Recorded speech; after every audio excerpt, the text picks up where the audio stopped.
Assalamu alaikum students. Today we will discuss about the epithelial tissue.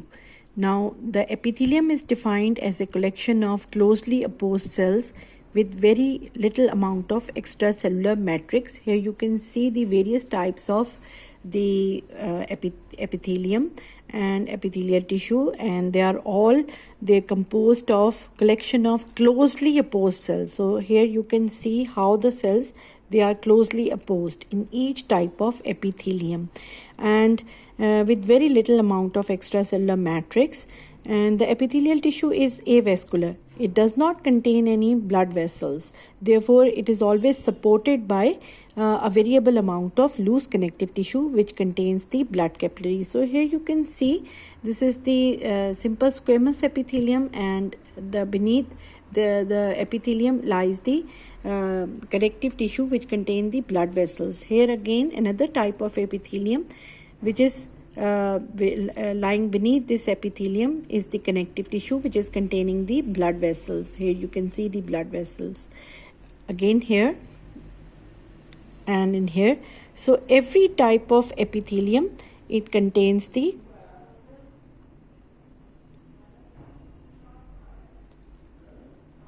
connective tissue beneath them. Now beneath the epithelial cells and the connective tissue, here you can see a dark pink line. So beneath the epithelium and the associated connective tissue is present a layer of non-cellular material which is known as basement membrane. So this is non-cellular. The basement membrane is non-cellular, and it is present between the epithelial cell and the underlying connective tissue. It is also known as basement membrane or the basal lamina, which is composed of adhesive glycoproteins and collagen type 4 fibrils. So oxygen and nutrients diffuse to the epithelial cells from the blood capillaries located in the connective tissue beneath the basement membranes. Conversely, carbon dioxide from the carbon dioxides and the metabolic waste products diffuse from the epithelial cells to the blood capillaries here in the connective tissue. The epithelia of the body, they are divided into two major groups, glandular epithelia and the covering epithelia. Now the glandular epithelia are those which make the secretory portions of the glands of the body and also their ducts. The covering epithelia forms the continuous sheaths consisting of one or more layers of cells that cover the external surface of the body and the internal surface of the body cavities. The covering epithelia also line the luminal surfaces of the tubular structures of the body, for example the blood vessels and the gastrointestinal tract. Now the covering epithelium, the classification of the covering epithelium. Now covering epithelium is classified into three types: the simple epithelium, the stratified epithelium, and the special epithelium. Simple epithelium, stratified epithelium, and special epithelium. Now this classification is based on the number of layers of the epithelium.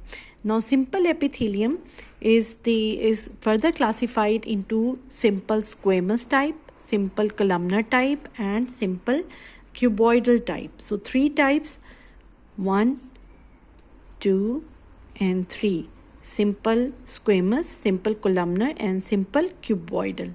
Now the stratified epithelium, it is classified further into 4 types: stratified squamous, stratified columnar, and stratified cuboidal, and then 4th is the transitional epithelium.